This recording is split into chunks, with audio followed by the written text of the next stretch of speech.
furaha yangu, ni matumaini yangu kila mmoja ana kila sababu ya kumshukuru Mungu wake wa mbinguni kwa namna ambavyo amempatia kibali katika nafasi ya masaa haya tena. Na asubuhi ya leo nipende kuchukua nafasi ya kukaribisha na kukualika tunapoendelea na tunapokwenda kuanza kipindi chetu cha maombi asubuhi ya leo. Mungu wetu tunapokwenda kuanza naye ili aweze kututangulia na kutusaidia kwa kila jambo, kama ambavyo tumeuimba wimbo wetu, twendeni askari watu wa Mungu, Yesu ametangulia mbele. Na tafakari yetu ya asubuhi ya leo inapatikana katika kitabu cha Mambo ya Nyakati wa Pili sura ile ya 20. Mambo ya Nyakati wa Pili, funga Biblia yako. Mambo ya Nyakati wa Pili sura ile ya 20. Tutaanza lile fungu la kwanza. Anasema hivi: ikawa baadaye wana wa Moabu na wana wa Amon na pamoja nao baadhi ya Wameoni wakaja juu ya Yehoshafati vitani. Fungu la pili: wakaja watu waliomwambia Yehoshafati wakisema, wanakuja jamii kubwa juu yako watokao Shamu toka ng'ambo ya bahari, na tazama watu katika Hason Tamari. Yehoshafati akapokea taarifa za jeshi kubwa, watu wengi wanaokuja juu yake kwa ajili ya vita. Na jeshi linalokuja ni wana wa Moabu, wana wa Amon na Wameoni, hawa ni wa mlima Seiri, wanakuja juu ya Yehoshafati kwa ajili ya vita. Kwa mfano, huu ni mji wa miamba. Unasikia miamba, wanakuja, jiji la Moshi linakuja miamba, jiji la Arusha linakuja miamba, jiji la Tanga linakuja miamba kwa ajili ya vita. Hivi kweli miamba mtaweza kupigana na hao watu wa Moshi, jiji la Moshi, jiji la Arusha na jiji la Tanga waje hapa sasa kwa ajili ya vita hapa? Tutaweza kuwapiga kweli? Kwa macho, kwa haraka hatuwezi kuwapiga, maana ni jeshi kubwa, ni watu wengi. Yehoshafati akapata taarifa kwa watu wake kwamba wanakuja jamii kubwa juu yako watokao Shamu toka ng'ambo ya bahari, na tazama wako katika Hason Tamari. Wako karibu, hawako mbali, wanakuja juu ya vita, wanakuja kupigana na sisi, wanakuja kupambana na sisi, wanakuja kwa ajili ya kutuangamiza. Fungu la 3: Yehoshafati akaogopa, akauelekeza uso wake amtafute Bwana. Bwana asifiwe sana. Akatangaza mbiu ya watu kufunga katika Yuda yote. Yehoshafati alipopokea ujumbe wa vita, ujumbe wa mapambano, Yehoshafati akaogopa. Alipoogopa akakumbuka, akauelekeza uso wake kwa Bwana, na alipouelekeza uso wake kwa Bwana akamtafuta Bwana, na kumtafuta Bwana akamlilia Bwana, akawa katika maombi, wasawa kumlilia Mungu. Alipomtafuta Bwana akatangaza mbiu ya watu kufunga katika Yuda yote kwa ajili ya taarifa hizi, kwa ajili ya jeshi linalokuja juu ya Yehoshafati. Fungu la 4: Yuda wakakusanyika pamoja ili wamtafute Bwana. Hata kutoka katika miji yote ya Yuda wakaja kumtafuta Bwana. Taarifa zinapokuja katika familia zetu, katika maisha yetu, katika uhalisia wa maisha yetu nayoishi, taarifa zinazokuja, unaposikia kwamba kuna shida, kuna jambo fulani, kuna zito fulani, unachukua hatua gani? Wewe unatazama wapi? Wewe unageuka wapi? Unamtazama nani? Unaenda wapi? Kufanya nini? Yehoshafati alipopokea habari ya taarifa mbaya, majeshi, watu wengi wanakuja juu ya jamii hiyo kwa ajili ya kupigana nao, Yehoshafati akauelekeza uso wake, akamtazama Bwana, akamtafuta Bwana, akatangaza mbiu, akapiga mbiu na kutangaza kwamba ni muda, ni wakati wa kufunga na kuomba. Kwa nini? Jamii inayokuja juu yao sio jamii ya kawaida, sio watu wa kawaida, sio watu wa hivi hivi. Kwanza ni watu wenye nguvu, ni watu wenye uwezo, ni watu ambao kwa kuwatazama kwa macho ni majianti, yamejaa, yana uwezo. Wana taifa linaloendewa ni taifa dogo, taifa ambalo watu sio wengi kama wanaokuja juu yao. Kwa hiyo tufanye nini? Yehoshafati akatangaza mbiu ya kufunga na kuomba, kumlilia Bwana, kumwambia Bwana asikie na awatende, maana hawana uwezo na nguvu. Fungu la 5, Yehoshafati akasimama kati ya kusanyiko la Yuda na Yerusalemu nyumbani mwa Bwana mbele ya ua mpya, akasema, Bwana Mungu wa baba zetu, si wewe uliye Mungu mbinguni? Baada ya kutangaza mbiu ya watu wote kukusanyika, Yuda yote na Yerusalemu wako hapo wote, Yehoshafati akasimama mbele sasa, anatamka, Bwana Mungu wa baba zetu, si wewe uliye Mungu mbinguni? Tena si wewe utawalaye falme zote za mataifa, na mkononi mwako mna uweza na nguvu, asiweze mtu yeyote kusimama kinyume chako. Fungu la 7, si wewe Mungu wetu uliwafukuza wenyeji wa nchi hii mbele ya watu wako Israeli, ukawapa wazao wa Ibrahim rafiki yako hata milele? Nao walikaa humo, wamekujengea patakatifu pa jina lako humo, wakisema, fungu la 9, yakitujia mabaya, upanga, hukumu au tauni au njaa, tutasimama mbele ya nyumba hii na mbele zako, maana jina lako limo katika nyumba hii, na kukulilia katika shida yetu, nawe utasikia na kuokoa.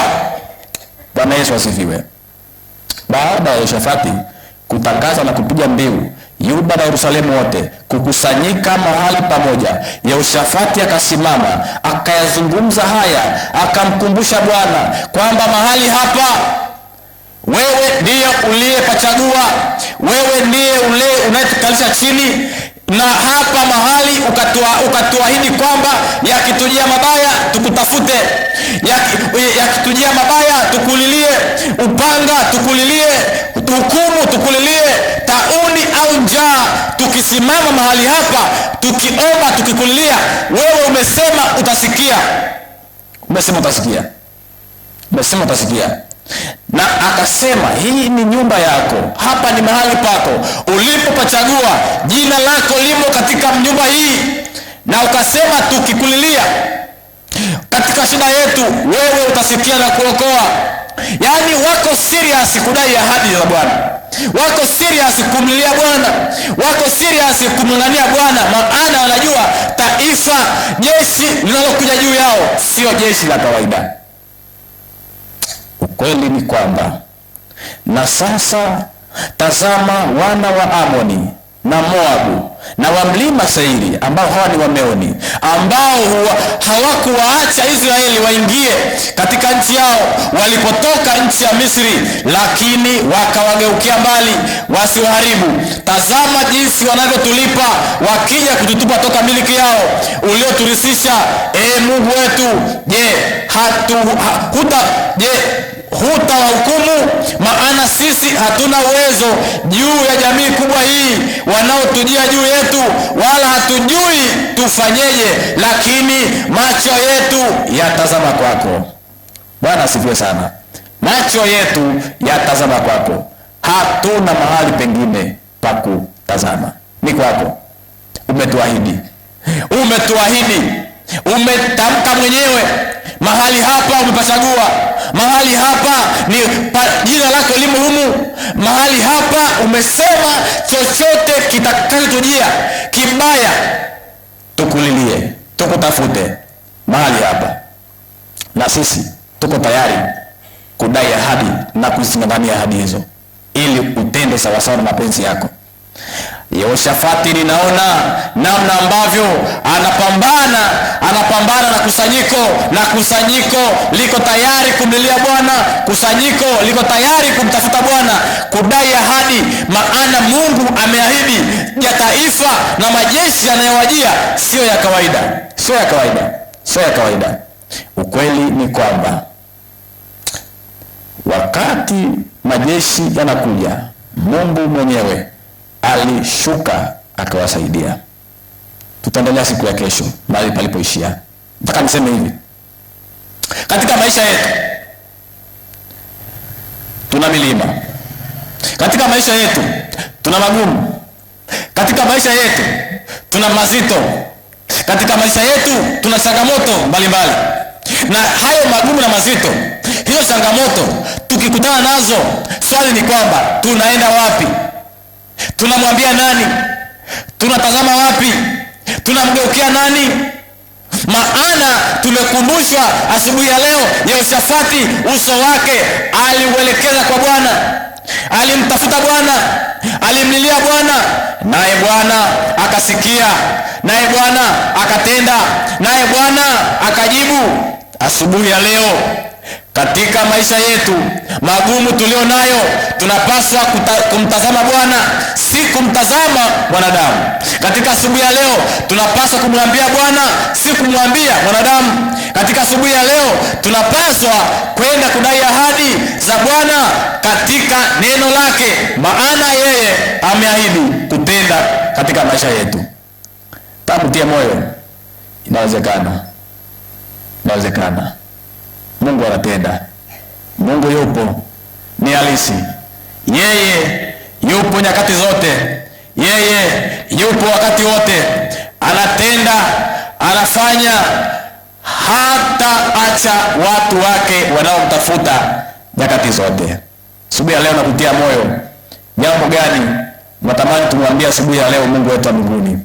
Toka ndani ya vilindi vya mioyo yetu tumweleze, tumwambie Mungu, yeye anayeona kutoka juu, anaona ndani ya mioyo yetu, anajua ndani ya mioyo yetu haya mazito na magumu. Tumweleze ili apokee, ajibu na atende sawa sawa na mapenzi yake. Wimbo namba 65 tunapokwenda kuimba beti la kwanza na la mwisho, kama ni kusudi lako, kwa nini mahali ulipo usimame, tuende kujikabidhi mkononi mwa Bwana, na nimkaribishe mchungaji Mshana asubuhi ya leo anapokwenda kutukabidhi mikononi mwa Bwana. Twendeni askari, watu wa Mungu, Yesu yuko mbele, tumwandame juu, ametangulia Bwana vitani, twende mbele kwani ndiye amini. Twendeni askari, watu wa Mungu, Yesu yuko mbele, tumwandame juu. Bila mwisho, haya mbele watu nasi njiani, inueni mioyo nanyi sifuni, heshima na sifa ni vyake Mfalme, juu hata chini sana zivume. Twendeni askari, watu wa Mungu, Yesu yuko mbele, tumwandame juu. Tuamini na kuomba. Baba, tunakuja kwako tukikushukuru asubuhi ya leo. Asante vile ambavyo umetutunza, umetulinda na umetupa nafasi nyingine tena ya kuiona siku mpya. Na asante tuwezesha asubuhi hii kuwa mahali hapa na kuisikia tena sauti yako kupitia mtumishi wako. Na hivyo Baba, tunakushukuru kwa kututia tena nguvu asubuhi hii, kwani neno lako linatutia nguvu. Na asante sana kwa uwezo wa Roho wako. Baba,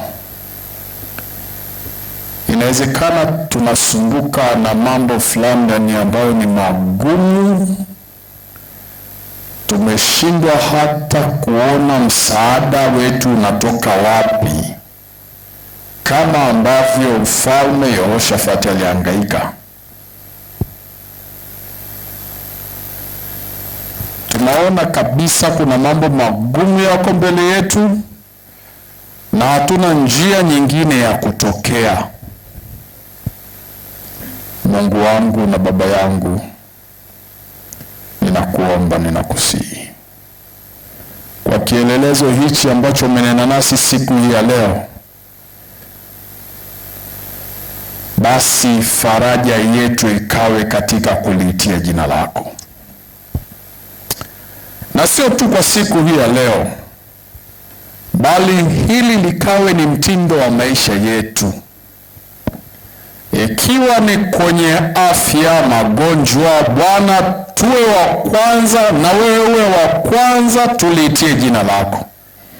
Ikiwa ni kwenye familia zetu, Bwana, wewe ndiwe msaada wetu uliye karibu, na tuliitie jina lako. Na kama ulivyoonekana katika nyakati zile za kale, ninaamini utaonekana tena katika maisha yetu. Na hivyo ninakuomba nikikusihi, hata watoto wako hapo wanapoleta haja zao asubuhi hii, onekana kwetu katika jina la Yesu Kristo. Lakini Baba, niongeze kwa kusema hivi, katika kambi hili siku hii ya leo, ukaonekane kwa jinsi ya pekee.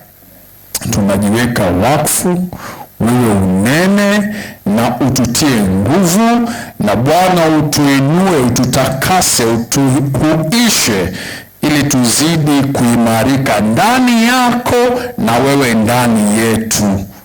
Na hivyo watumie watumishi wako, naendelea kujitukuza mahali hapa, na mapenzi yako yatimizwe katika jina la Yesu Kristo. Amina.